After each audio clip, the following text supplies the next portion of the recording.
मी प्राध्यापक एल.वी. गायकवाड आज आपल्याला एक नवीन व्हिडिओ देत आहे। व्हिडिओचं नाव आहे where the mind is without fear, Rabindranath Tagore.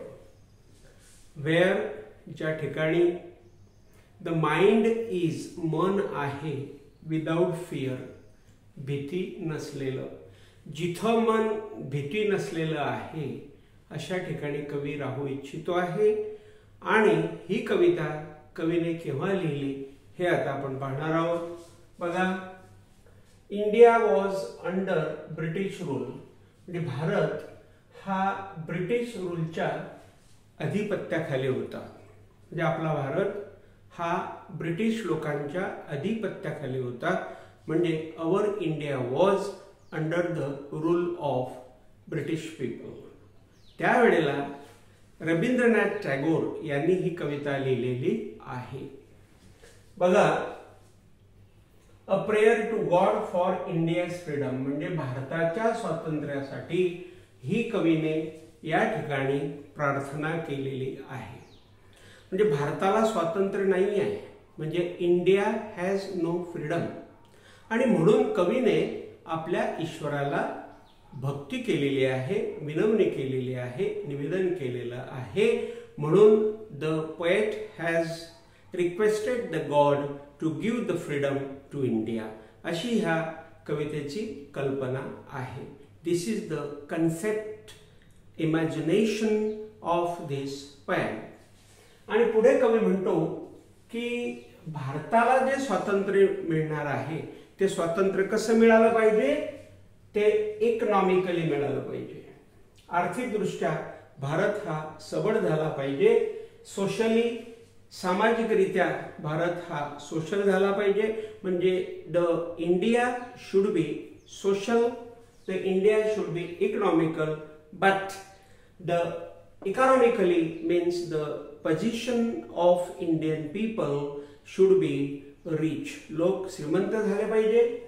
Socially म्हणजे त्यांचं सोशल स्टेटस वाढलं पाहिजे, their social status should be increased, and educationally त्यांचं शिक्षण वाढलं पाहिजे, त्यांना मोठ्या प्रमाणावर शिक्षण मिळालं पाहिजे। म्हणजे the Indian people should become educated, हे आपल्या कवीचं या ठिकाणी स्वप्न आहे, कवीला असं करायचं आहे। आणि म्हणून या कवितेमध्ये कवी असं बोलत आहे, the Bengali poem in English, इंग्रजीमध्ये ही एक बंगाली कविता आहे, जे this is the Bengali poem, परंतु ह्या कवितेचं भाषांतर करण्यात आलेलं आहे। म्हणजे this poem has been translated into English, इंग्लिशमध्ये या भाषेचं, आपल्या बंगाली भाषेचं भाषांतर करून आपल्याला ही कविता देण्यात आलेली आहे। Tagore Nobel prize in 1913 for Gitanjali, त्यांना 1913 मध्ये नोबेल पारितोषिक मिळालं। म्हणजे Rabindranath Tagore won the Nobel prize in 1913, 1913 मध्ये त्यांना हे पारितोषिक मिळालेलं आहे। And this poem is Gitanjali, म्हणजे बघा, and this poem is in Gitanjali, म्हणजे गीतांजलीमध्ये मग ही कविता आलेली आहे। म्हणजे ह्या कवितेचा समावेश गीतांजली या संग्रहामध्ये, अँथॉलॉजीमध्ये, कविता संग्रहामध्ये करण्यात आलेला आहे। म्हणजे this poem has been included in Gitanjali, असं या ठिकाणी सांगता येईल। तर बघा, कविता आपण आता सुरू करत आहोत। We are starting to learn and I am teaching this poem.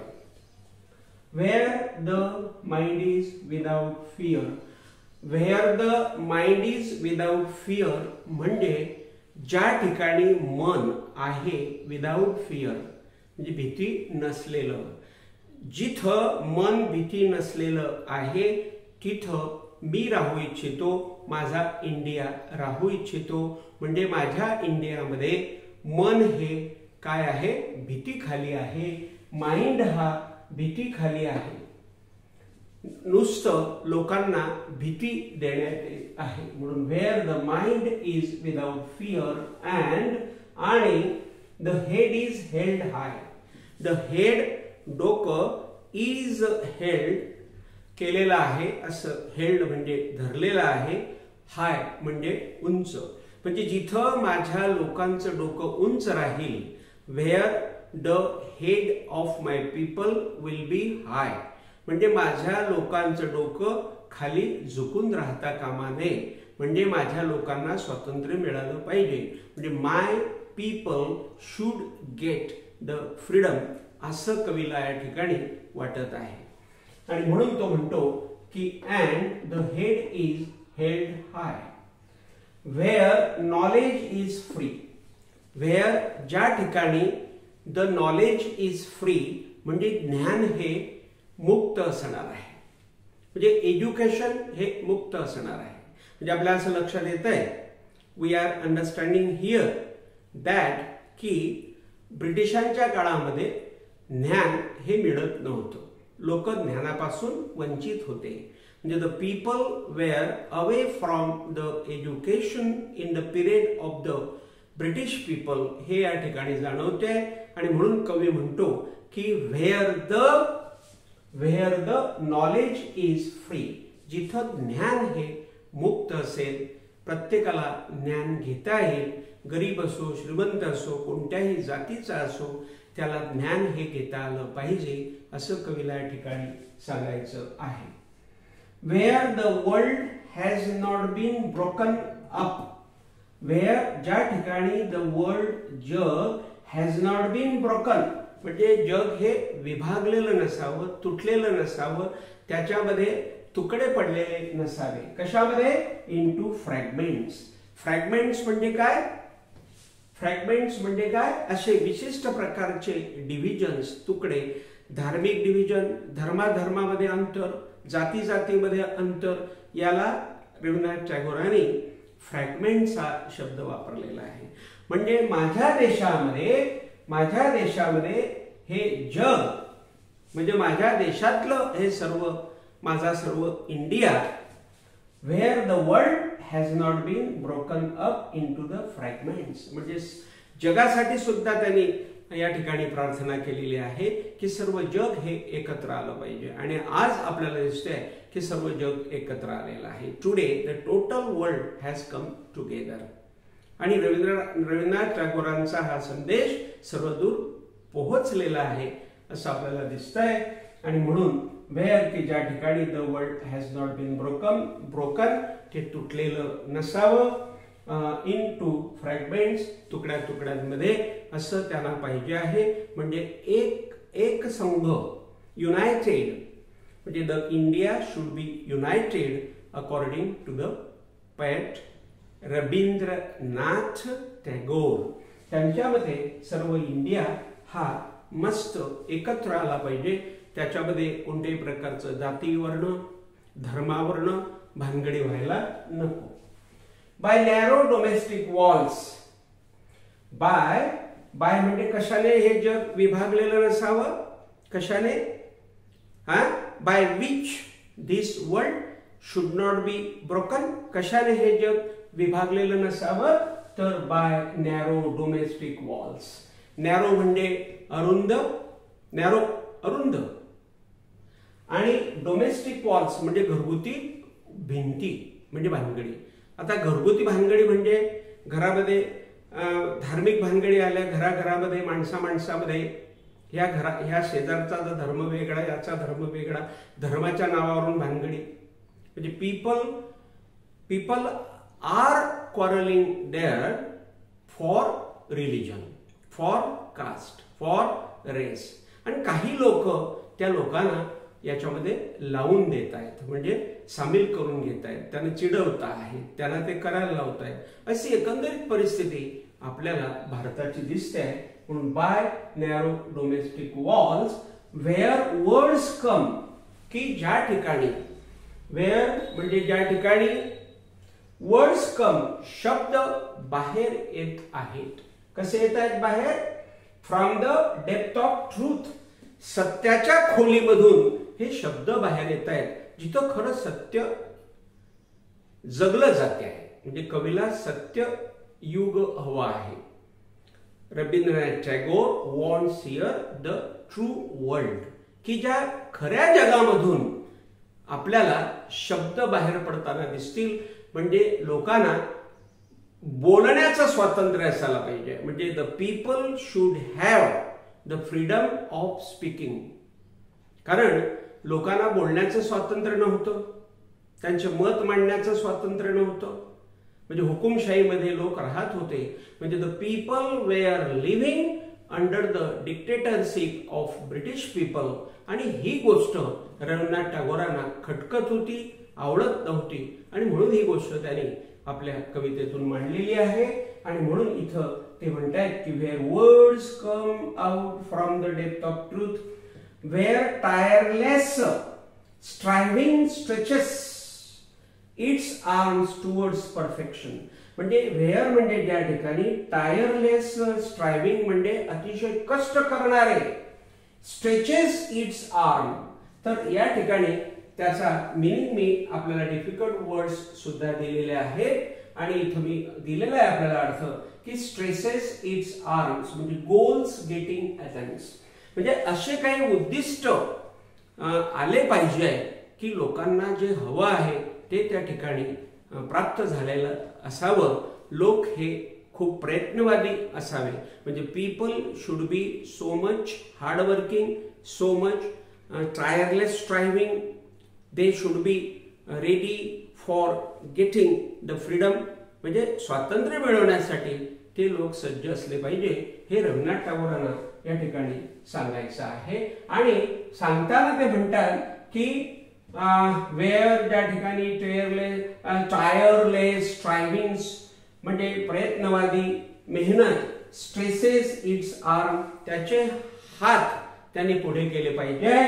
त्यांनी त्यांचे हात हे प्रयत्नाने पुढे केले पाहिजे आहे टुवर्ड्स परफेक्शन. आणि त्या ठिकाणी पूर्णता आली पाहिजे. परफेक्शन म्हणजे India should become the perfect country अशी त्यांनी प्रार्थना देवाला केलेली आहे. वेअर ज्या ठिकाणी द क्लिअर स्ट्रीम स्वच्छ प्रवाह, क्लिअर स्ट्रीम ऑफ रिझन विचारांचा, रिझन म्हणजे विवेक, अंडरस्टँडिंग विचार, विचारांचा एक क्लिअर प्रवाह हॅज नॉट लॉस्ट. त्या क्लिअर अशा प्रवाहाला वाया घालवायला नको.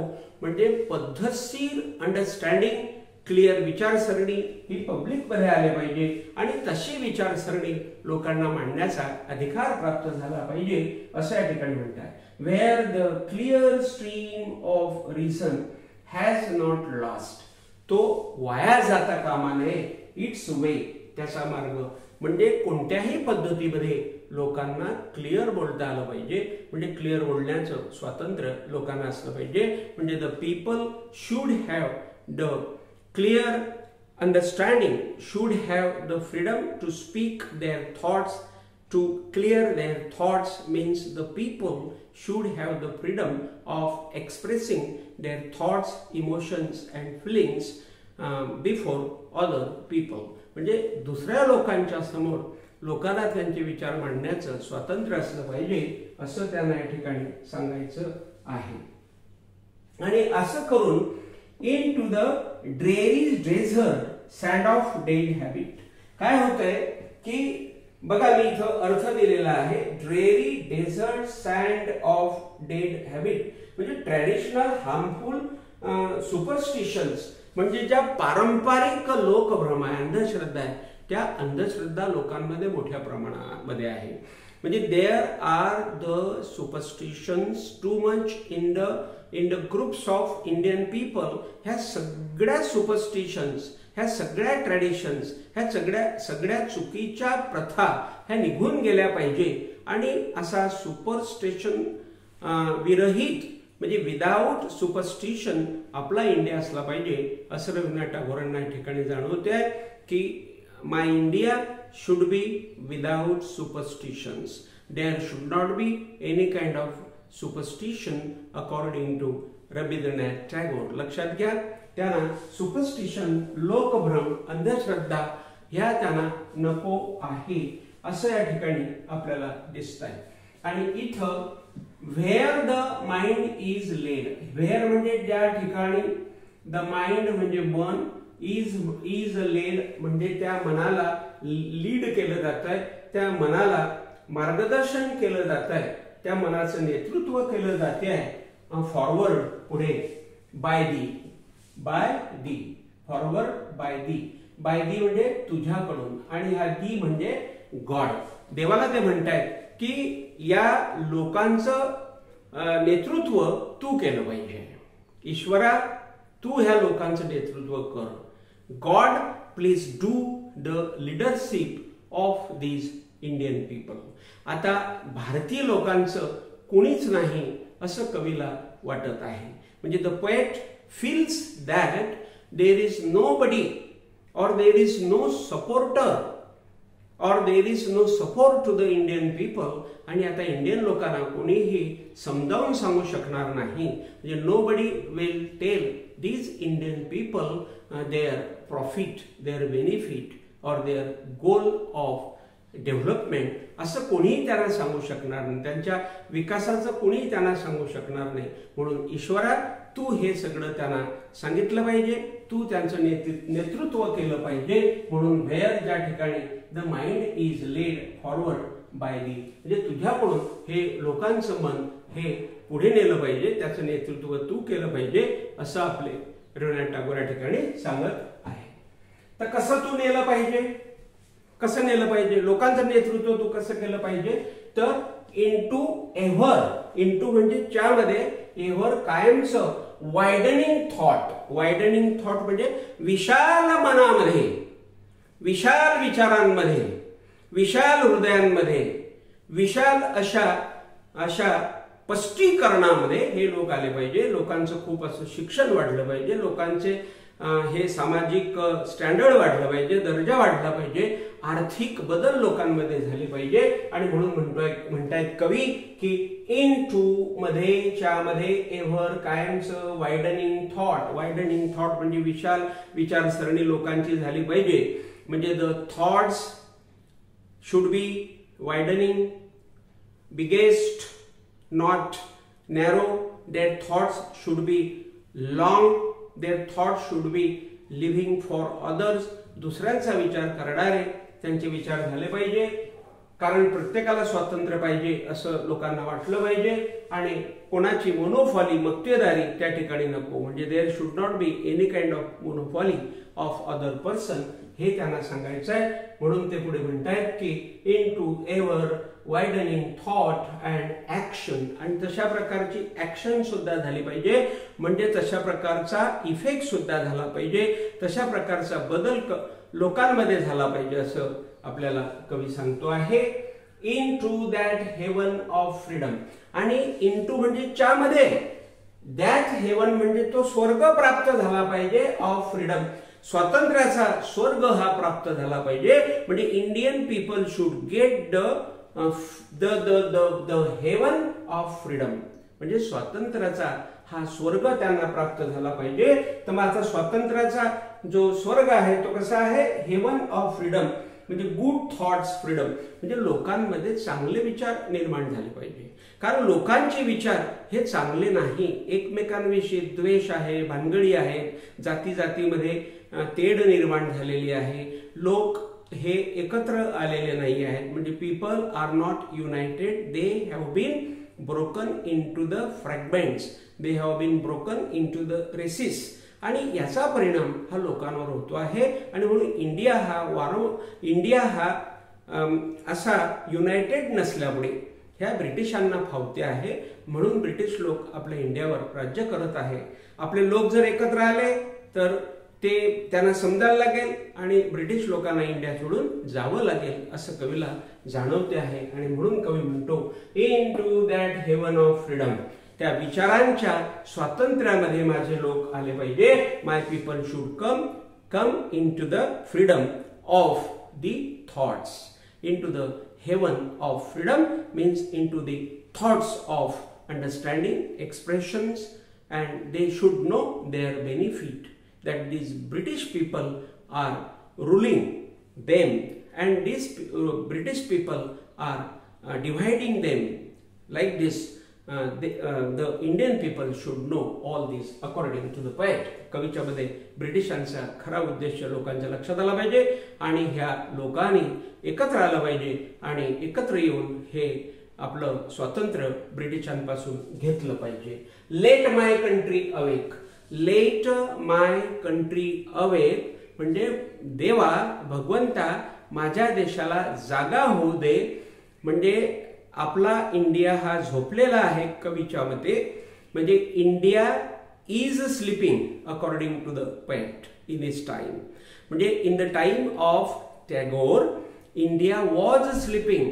म्हणजे कोणताही माणूस हा आपल्या स्वातंत्र्याचा विचार करत नव्हता. म्हणजे nobody was thinking of his freedom. आणि ब्रिटिश सांगतील त्याप्रमाणे सगळं चाललेलं होतं. आणि ब्रिटिशांच्या त्या अधिपत्याखाली काही श्रीमंत लोक हे गरीब लोकांना त्याप्रमाणे वागायला सांगायचे. म्हणजे एकंदरीत सगळी आपण ज्याला म्हणूया एक कन्फ्युजन, एक गोंधळ हा पब्लिकमध्ये निर्माण झालेला होता.